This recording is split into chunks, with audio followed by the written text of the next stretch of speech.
naitwa Moshi Ramadhani Zoeji, mwenyekiti wa mtaa wa Sanjo, kata ya Chamagua. Jana mnamo kama saa 6:15 hivi nilipigiwa simu na mwananchi mmoja kwamba njoo hapa jirani kuna tukio limetokea, kijana mmoja bodaboda anakunywa sumu. Basi mimi bila kuchelewa nikawa nimefika. Kweli nikafika hapo eneo la tukio. Kutoka kijana anamtoa, kweli hali yake ilikuwa sio nzuri kwa muda ule. Basi tukasaidiana pale kwenye pikipiki, kaambia bwana mpelekeni zahanati. Lakini cha kufuata kingine hapo, wakati hapa anapata huduma ya kwanza, inapaswa kuangalia utaratibu wa kufika mpaka polisi kwa ajili ya mambo mengine ya kisheria ambao najua na wenyewe wanasemea kuweza kulichunguza jambo hili. Basi tumeachana hapo, mimi nikarudi nyumbani. Kwa saa 1 kasoro wakawa wamekuja watu wawili ndio kunipa taarifa kuhusu ile kijana ameshafariki. Polisi kata nilikuwa nimeshampa taarifa kuhusu tukio ambalo limetokea kwenye kata, kwa sababu ndio kiongozi ambaye anatemtemea kwenye mambo ya ulinzi. Na mtendaji mwenyewe taarifa alikuwa nimeshamwambia kwamba nakupa taarifa hizi mtendaji, jitahidi ufike eneo la tukio hapo zahanati umuone kijana hali yake vipi, na utapata maelezo ya kujitosheleza. Lakini kauli ambayo nilipata, aliulizwa ile kijana, je, kwa nini umekunywa sumu? Nimekunywa tu. Kwa nini? Mama tu kunywa. Umekunywa sumu gani? Kunywa vidonge vya sumu ya panya. Ndio majibu ambayo kijana aliyatoa. Yaani mimi tuangu kwa wananchi, kwa kweli hata kama una jambo linakusibu, linakuumiza, limekuchanganya, jaribu kutafuta mtu au watu wakupe ushauri wa kina kiasi ambacho cha kuondoa hii hali ya kuwa watu wanajichukulia maamuzi ambayo ni magumu sana. Na hii imekuwa hasa kama ni mazoea au si tabia au si, kwanza tuseme si kwa nini, labda ile kutokuwa na hofu ya Mungu, kwa sababu mtu kijana kama yule alikuwa na tegemeo kwa wazazi na kwa taifa la kesho.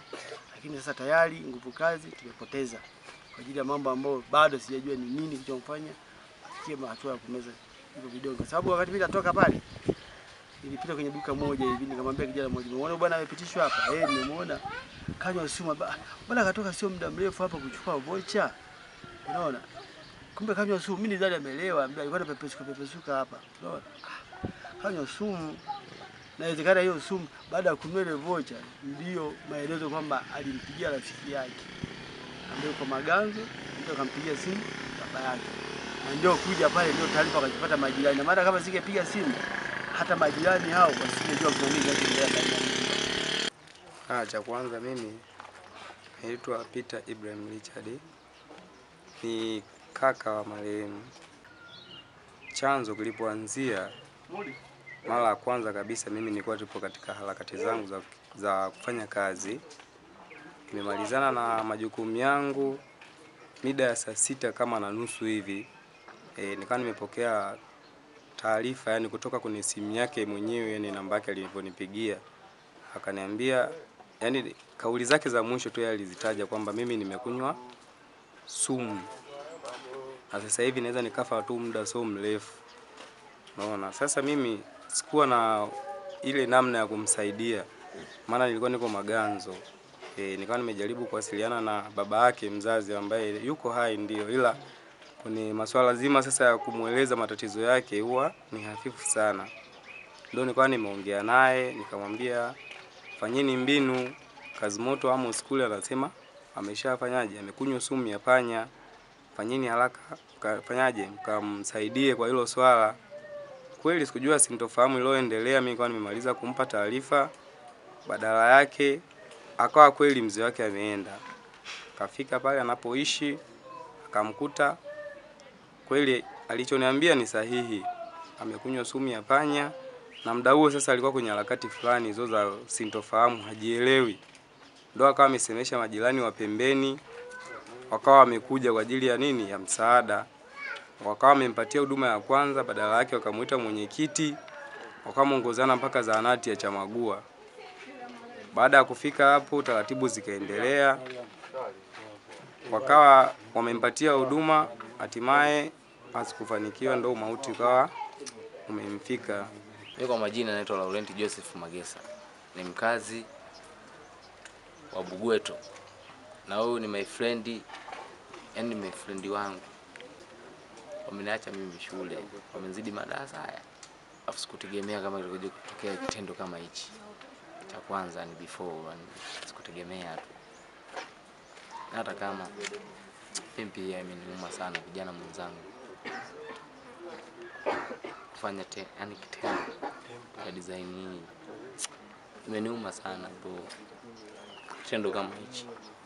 Pengine una wito gani sasa kwa vijana wengine? Kwa vijana wenzangu na wito, tusijaribu kufanya hivi maamuzi, bora tukae. Kama kuna jambo limekusibu au kuna jambo ambalo kusi wewe, tushirikishe na sisi ambao kuna ushauri mmoja mbili tatu tutaupana.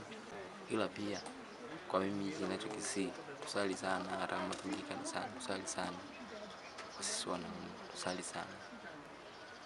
Hao ni mapepo. Kwa majina naitwa Patrick Gelia Maule, ni mkazi wa Chamagua. Ni rafiki wa marehemu, maana ni mtu ambaye nimekuwa naye na ni mtu ambaye nimezoea naye kwa kipindi kirefu. Na skuli bado. Pengine tukio hili limegusa kwa namna gani hasa kijana mwenzako? Kwa namna moja ama nyingine, yani limenigusa kwa yani nimeumia cha kwanza. Na kata taarifa nilipopata jana, sikuwa na cha kufanya, lakini nilipokuja kuhakikisha ni kweli amefanya hivyo, basi ilibaki ni kazi ya Mwenyezi Mungu, lakini hatukuwa na namna ya kufanya. Tuzidi kumwombea, basi yeye mbele yake, sisi nyuma yetu. Pengine una ushauri gani kwa vijana wenzako?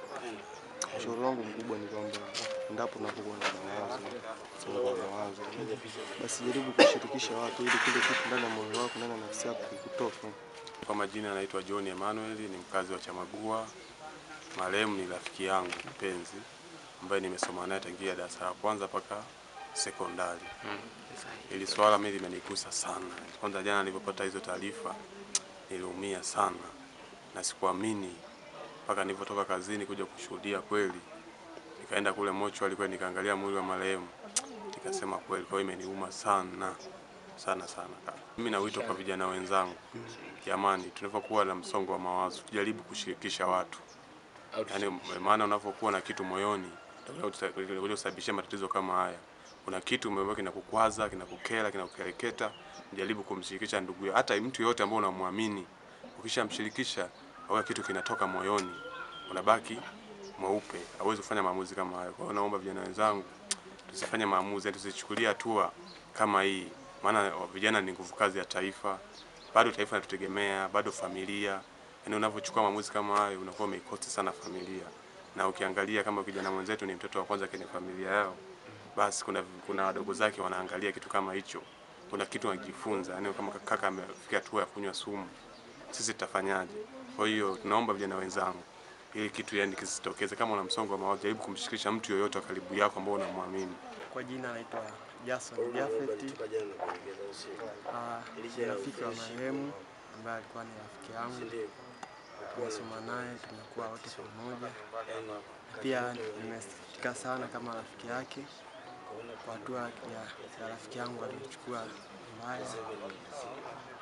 Ila yote na yote tutamwachia Mungu, kwa tuna namna wala hatuwezi kuhukumu sana na hatuwezi kusema ilikuwaje mpaka imetokea, lakini tunamwachia Mungu. Cha kwanza kabisa ni washauri vijana wenzangu pia na jamii, tuache kujichukulia sheria mkononi na kufanya vitendo ambavyo vinaweza vikahatarisha maisha yetu, na pia tunaweza kuiumiza jamii tunayoiacha, kwa sababu ni vitendo vinavyoumiza sana na vinaacha simanzi kwa taifa, na pia inapungukiwa nguvu kazi ya taifa, maana alikuwa ni kijana anayetegemewa na taifa kuiongoza taifa na pia kushirikiana na vijana wenzao, lakini leo hii ametuacha akiwa na umri mdogo kabisa. Washauri vijana wanapokuwa na changamoto, tujaribu kuwashirikisha wazazi, pia hata marafiki tunaowaamini kwa ajili ya kupata maelekezo zaidi ya changamoto tunazopitia. East African Spirits Company Limited ni kampuni inayojihusisha na uzalishaji wa pombe kali na bia. Kampuni hii ilianza mnamo 2018 ambapo ilianza na line ya plastiki. Tulianza uzalishaji wa bidhaa yetu inayoitwa Diamond Rock. 2019 tukaanzisha line yetu ya line ya glasi ambao tunazalisha bidhaa yetu pendwa Hanson's Choice. 2023 ndipo tulipoanza ku blend na ku manufacture beers zikiwa ni Hanson's Light, Goldberg Basembi ambayo imeunga mwaka 2024 na Hanson's Dry iliyoanza uzalishaji mwaka 2025. Bidhaa zetu ni bora, salama, zimethibitishwa na TBS, lakini pia zina key element au niseme ni zina sifa kuu ya kutokuwa na hangover, kutokuwa na harufu mbaya, na pia zina bei nafuu kwa kila Mtanzania.